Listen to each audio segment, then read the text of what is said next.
Dis Siri, lance le podcast Monde Numérique. Lecture du podcast Monde Numérique.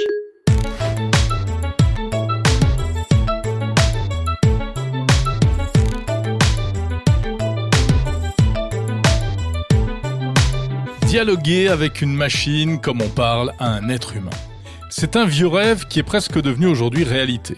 Nos enceintes audio, nos smartphones, nos montres connectées, nos téléviseurs, nos voitures ont des oreilles. Ces objets connectés semblent comprendre ce qu'on leur dit et ils nous répondent. Alors certes, ce n'est pas parfait, mais il faut dire que derrière une apparente simplicité, c'est en réalité un véritable défi technologique. Comment fonctionne exactement la reconnaissance vocale, la synthèse vocale ? Pourra-t-on un jour converser pour de bon avec une machine ? C'est ce que je vous propose de découvrir dans cet épisode spécial de Monde Numérique. Cet épisode vous est proposé en partenariat avec Orange, qui a choisi Monde Numérique pour vous aider à mieux comprendre la technologie. Alors pour décortiquer la reconnaissance vocale et la synthèse vocale, on va donner la parole à plusieurs spécialistes. On va interroger notamment Emmanuel Vincent. Il est chercheur à l'INRIA, l'Institut national de la recherche en informatique et en automatique. Il est spécialiste du traitement de la parole. Et quand on lui demande de quand ça date, la reconnaissance vocale, eh bien Emmanuel Vincent nous rappelle que c'est déjà de l'histoire ancienne. Les premiers travaux qui reposent sur l'informatique ont commencé vraiment juste après-guerre, et puis ça a commencé à exploser dans les années 70 et surtout dans les années 80 avec les premières approches qu'on dit statistiques, qui sont basées sur la collecte de données de parole. Donc les grands-parents des assistants vocaux Siri, Alexa ou Amazon que l'on connaît aujourd'hui sont nés il y a 70 ans. Ils avaient pour nom Audrey, par exemple, un système créé par les laboratoires Bell qui savait reconnaître les chiffres de 1 à 9. Il y a eu aussi, en 1962, la Shoebox d'IBM qui comprenait les chiffres et 16 mots en anglais. Et puis dans les années 70, le système Harpy de l'université Carnegie Mellon était capable de reconnaître plus d'1 millier de mots. Alors à cette époque, on a commencé à s'emballer pour la reconnaissance vocale. Certains prédisant même, tenez-vous bien, la disparition des machines à écrire. Bon, bah oui, elles ont disparu, mais c'est surtout parce que l'ordinateur est arrivé. Et avec lui notamment la dictée vocale. Vers la fin des années 90, avec le logiciel Dragon de la société Nuance, qui a fait le bonheur ou le malheur des avocats et des médecins pendant des années. Oui, le malheur parce qu'il fallait encore un long apprentissage, il fallait répéter des mots patiemment devant son ordinateur pour que le logiciel apprenne à reconnaître la voix de son maître. Alors comment ça fonctionne exactement cette reconnaissance vocale en apparence si simple ? Car en réalité, l'ordinateur évidemment ne comprend absolument pas ce qu'il entend. Pendant longtemps, on a utilisé la reconnaissance des phonèmes, c'est-à-dire les sons qui composent une langue. I, E, A, O, U, P, B, M, etc. En français, il y a 37 phonèmes. Les logiciels de reconnaissance vocale étaient basés sur des règles programmées manuellement. Lorsqu'ils détectaient ces phonèmes, ils reconstruisaient les mots et ils comprenaient ce qu'ils pouvaient comprendre. C'était très imparfait. Par exemple, au début des années 2000, le lapin connecté Nabastag était l'un des tout premiers objets connectés dotés d'un semblant de parole. Son créateur, Rafi Aladjian, se rappelle que c'était quand même très approximatif. Par exemple, lorsqu'on disait des phrases absurdes à son Nabastag comme donne-moi du chocolat et la météo, comme il ne comprenait pas ce que donne-moi du chocolat voulait dire, il ne retenait que le mot météo, il était entraîné pour ne reconnaître qu'un certain nombre de mots, comme météo ou trafic, et il ignorait tout le reste. Donc c'était assez simple. Et on avait malgré tout le sentiment d'une grande pertinence et une espèce de magie de la reconnaissance du mot. On lui pardonnait. On lui pardonnait parce qu'on pardonne tout à un lapin. Ça, c'était donc au début des années 2000. Mais ensuite, tout va changer grâce à l'intelligence artificielle et au cloud. La reconnaissance vocale va faire un bond grâce au data center. Emmanuel Vincent de l'INRIA. Ce qui a vraiment changé, c'est ce paradigme qu'on appelle deep learning ou apprentissage profond, qui est une méthode particulière d'intelligence artificielle qui bénéficie énormément de l'apport d'une grande quantité de données. Les méthodes précédentes, évidemment, s'amélioraient avec plus de données, mais cette amélioration butait à un certain point et on n'arrivait plus vraiment à améliorer. Et ces méthodes par réseau de neurones profonds, donc de deep learning, elles continuent à s'améliorer plus on leur donne de données. Et donc, in fine, ce qui permet d'améliorer, c'est ces méthodes, le fait que plus de données aient été collectées et également les capacités de calcul aujourd'hui qui permettent d'engloutir toutes ces données pour produire les modèles de reconnaissance de la parole. Ce sont effectivement des calculs qui sont faits dans des data centers, donc sur des architectures de type GPU, donc des cartes graphiques qui servent à faire des jeux, mais aussi de l'IA aujourd'hui. Et donc effectivement, toutes ces quantités de données de parole, elles sont centralisées dans des data centers. Stéphane Dadian est également spécialiste de la reconnaissance vocale.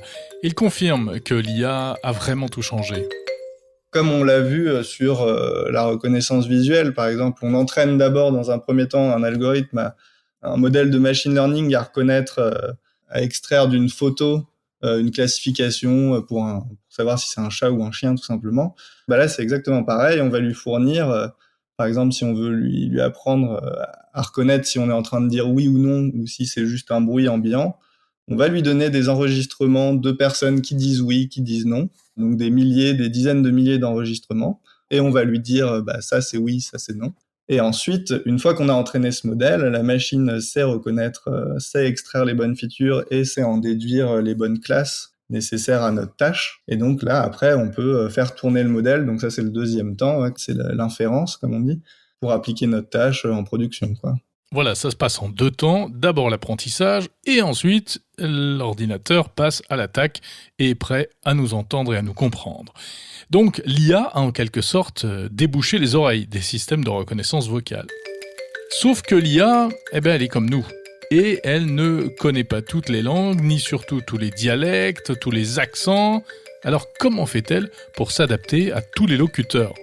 Réponse d'Emmanuel Vincent de l'INRIA. Toujours avec des approches par réseau de neurones profonds qui consistent à apprendre au système à transformer un signal avec du bruit en signal sans bruit. Il y a eu des progrès très très importants ces dernières années. Donc les accents, les dialectes restent un problème. Également toutes les langues qu'on appelle peu dotées, c'est-à-dire celles pour lesquelles il existe peu de données numérisées, en particulier les langues qui n'ont pas de forme écrite standard, c'est le cas des dialectes de l'arabe par exemple. Et puis du côté du dialogue, une difficulté qui persiste aussi, c'est le fait d'avoir une certaine continuité dans l'interaction entre l'utilisateur et le système, c'est-à-dire que c'est pas une question, une réponse, et après on recommence sur une autre question et une autre réponse, mais qu'il y a un vrai dialogue avec plusieurs questions-réponses. Ça, c'est important, ce que dit Emmanuel Vincent, car c'est la prochaine étape de la reconnaissance vocale. Le fait que l'on puisse discuter de manière fluide avec un assistant sans répéter à chaque fois son nom. On peut déjà un petit peu le faire avec Google ou Alexa, mais c'est vraiment perfectible. Tiens, les assistants vocaux justement, ce sont vraiment eux qui ont popularisé l'usage de la reconnaissance vocale auprès du grand public. Siri, Google, Alexa. Siri d'Apple apparaît en 2011 dans l'iPhone 4S, mais son développement avait commencé en fait bien plus tôt, dès les années 90. Pour en parler, qui de mieux que son co-créateur, le français Luc Julia. Il racontait la création de Siri dans Monde Numérique en avril 2022. Un de mes premiers postes, c'était dans la recherche, c'était spécifiquement dans ce qui s'appelle le SRI, le Stanford Research Institute.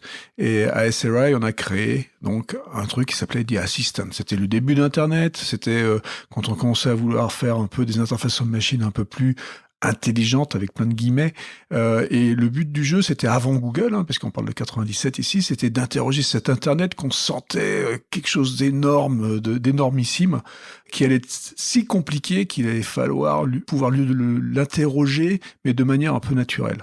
Et donc nous, on s'est dit, on pourrait essayer d'interroger ça de manière vocale. Et donc c'était la promesse en 1997.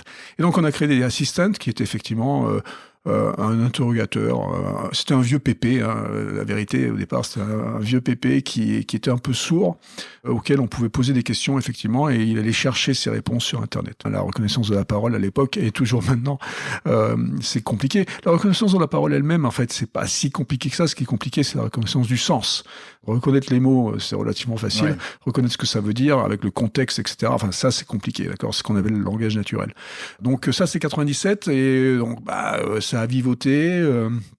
Après, il y a eu une boîte qui a été créée, et en 2007, une spin-off de SRI, donc. Et en 2010, Steve Jobs a vu ça, et il a décidé de racheter cette petite start-up. Moi, à ce moment-là, j'étais à HP, en fait, j'étais plus impliqué directement dans Siri. Mais quand Steve Jobs a décidé de racheter ça, Adam Shire, qui était lui toujours impliqué dans la start-up, m'a demandé de venir les rejoindre parce que c'était notre bébé, hein, tous les deux. Bien sûr. Et donc voilà, en 2010, donc on s'est retrouvés. Et donc on a fait à la Apple, c'est-à-dire dans le secret total, pour commencer, avec une quinzaine de personnes pour commencer. On a grossi l'équipe de 15 à 85 en moins de 6 mois. On a construit les data centers parce qu'il fallait des data centers spécifiques. Donc on a acheté les terrains, on a construit les data centers. Ah oui, carrément. Ah ouais, non, c'était, et tout ça dans le secret, hein, toujours. Et donc bon, c'était assez marrant.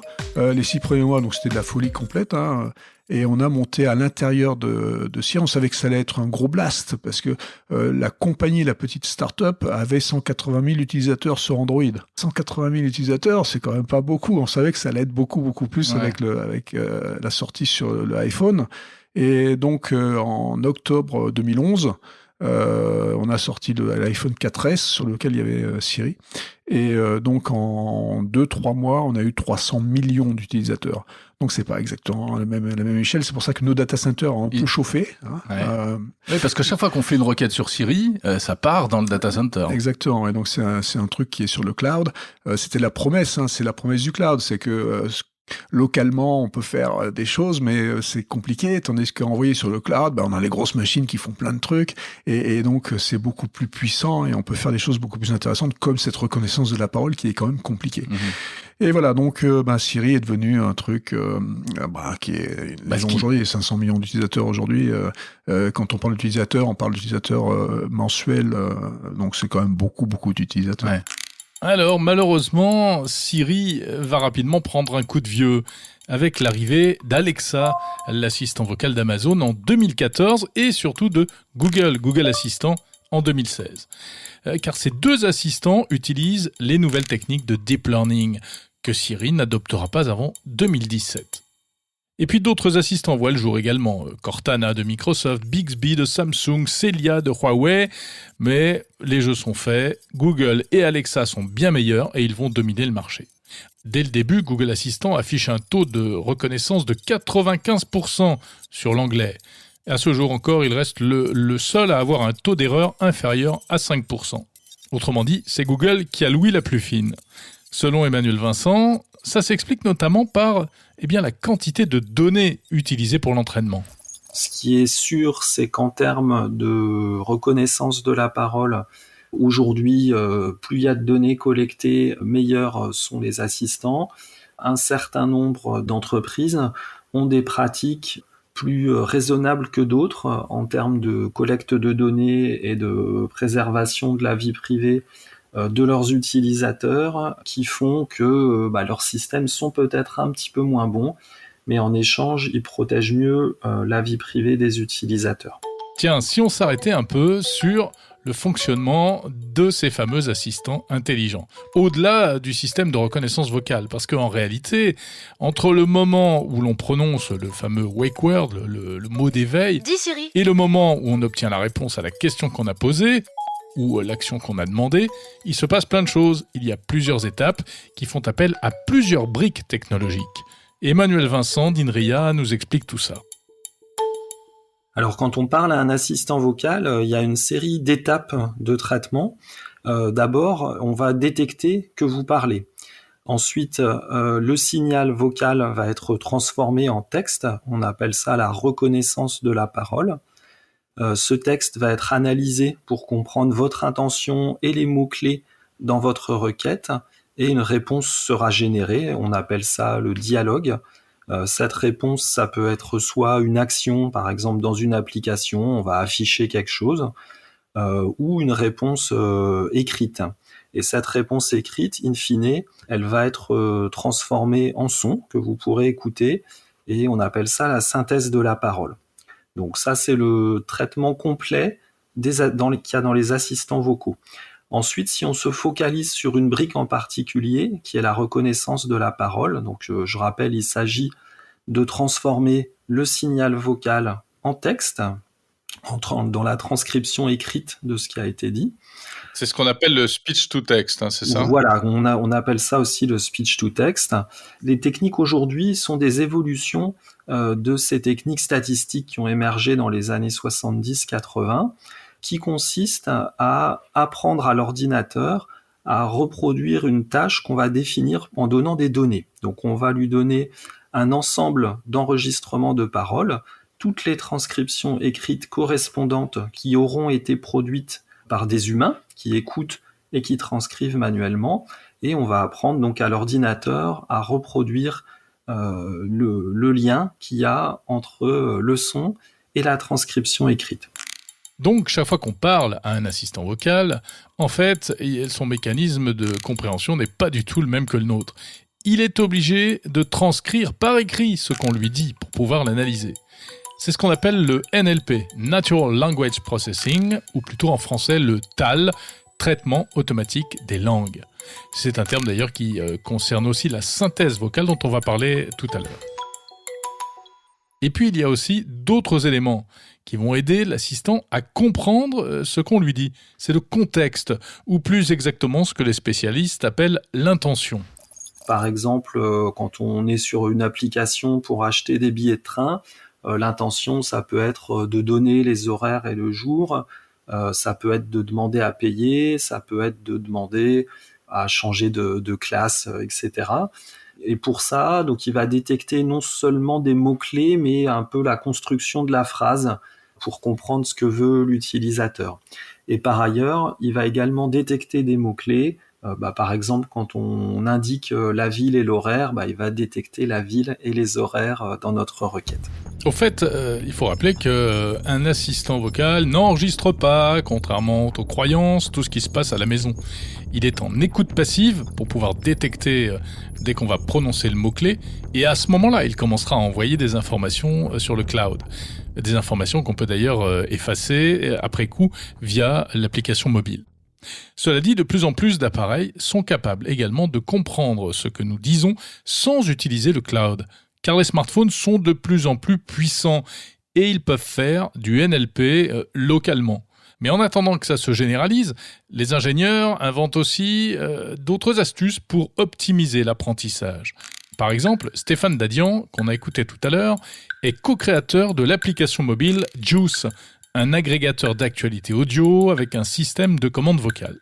Et il a mis au point ce qu'il appelle des voice buttons, des commandes raccourcies qui utilisent une méthode accélérée d'apprentissage machine. Bon, accrochez-vous pour les explications parce que c'est quand même un peu chaud. Si on prend un signal sonore comme ça, si on essaye de le mettre directement dans les nouveaux algorithmes de machine learning, etc., ça reste très compliqué à entraîner. On va avoir besoin d'énormément de data. Donc, ce qu'on va faire, c'est d'abord de transformer ce signal sonore en quelque chose de plus lisible pour l'ordinateur. Donc, ce qu'on fait souvent, c'est passer par une espèce de photo du signal sonore. On passe du domaine temporel au domaine fréquentiel.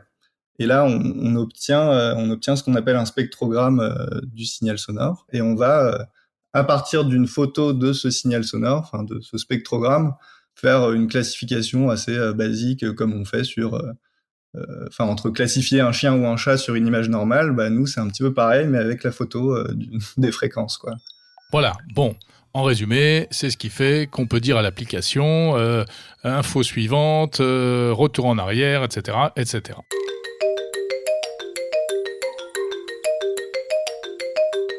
Alors, on vient de parler longuement de la reconnaissance vocale, c'est-à-dire comment la machine arrive à nous comprendre quand on parle.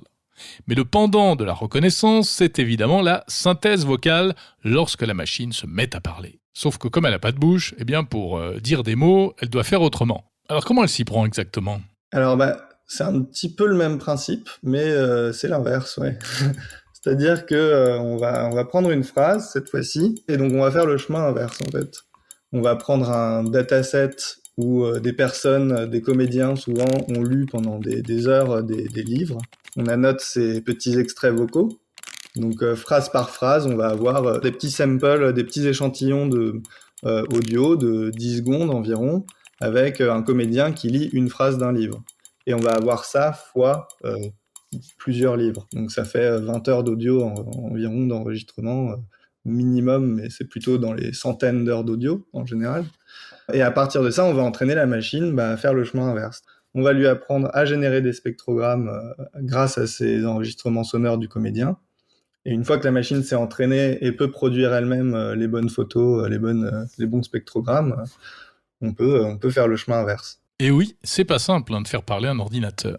Et alors, c'est fou parce que, en fait, moi je pensais qu'on en était resté à une époque où la synthèse vocale, c'était des sons, des phonèmes collés bout à bout pour faire des mots et des phrases, comme les annonces de la SNCF dans les gares, vous savez. Les TGV numéro 8625. Eh bien, en fait, pas du tout.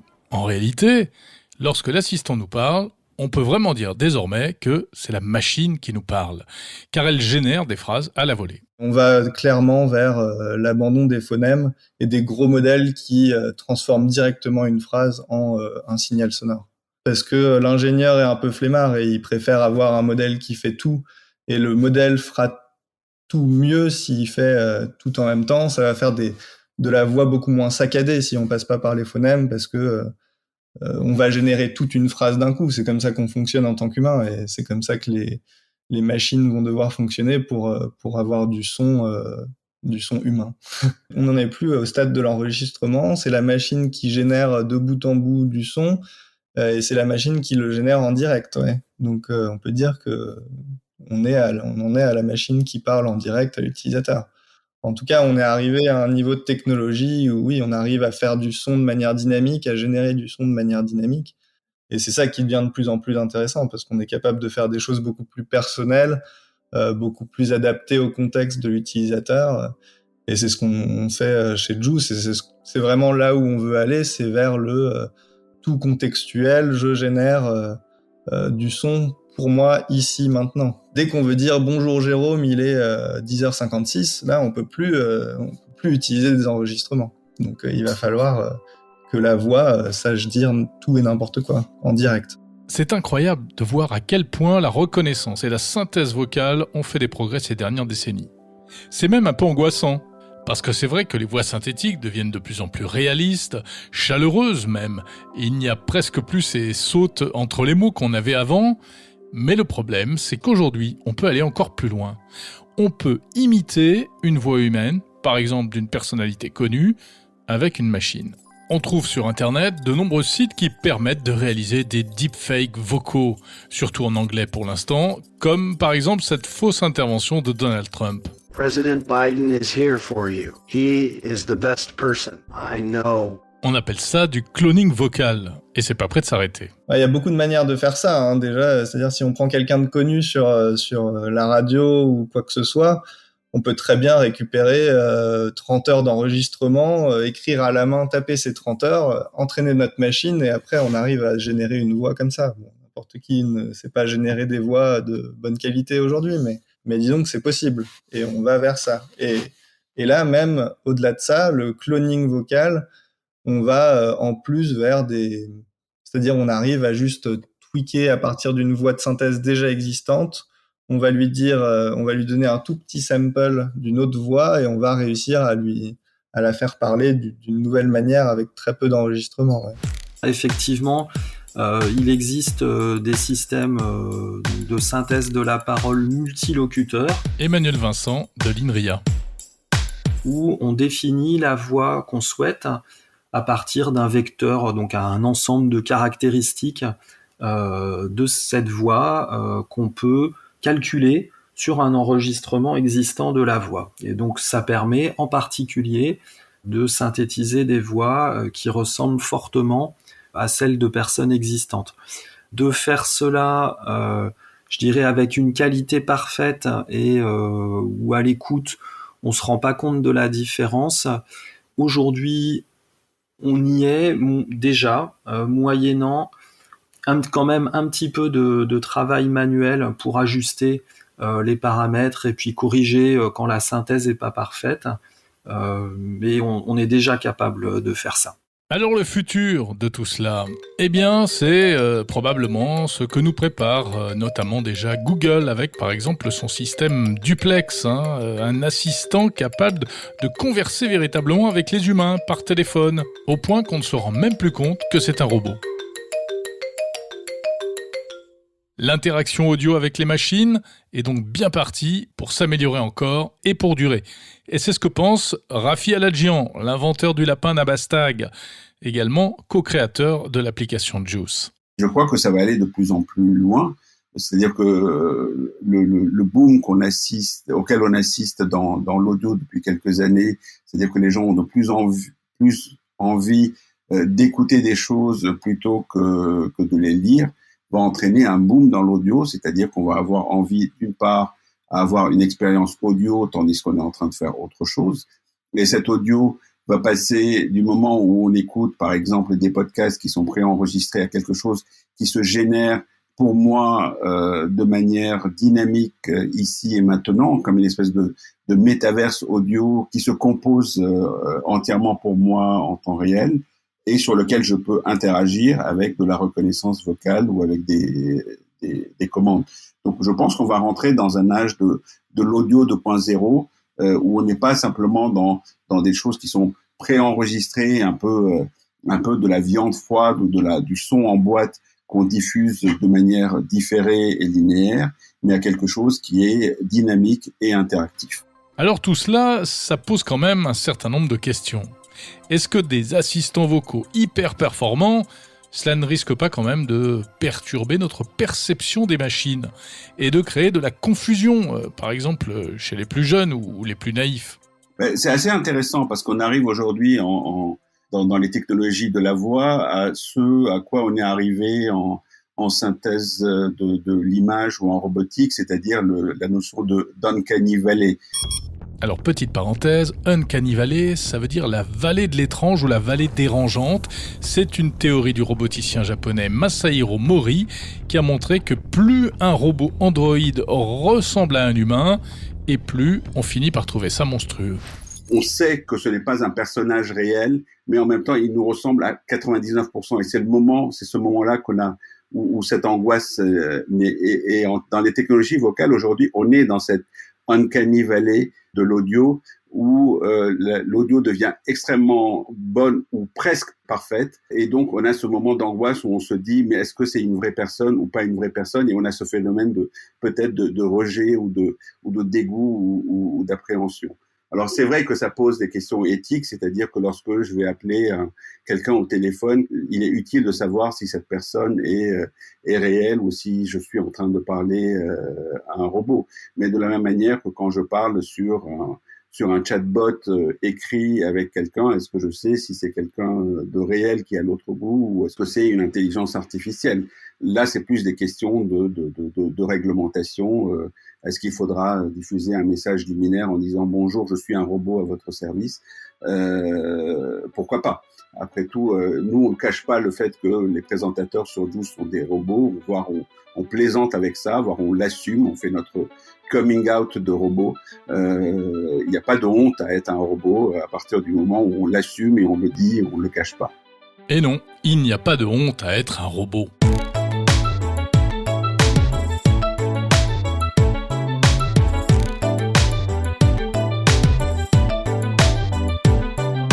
Cet épisode de Monde Numérique vous était présenté par un humain, en partenariat avec Orange.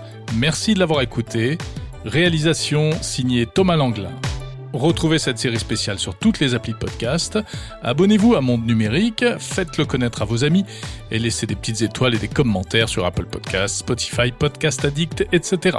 On se retrouve également sur le site mondenumérique en un seul mot.info.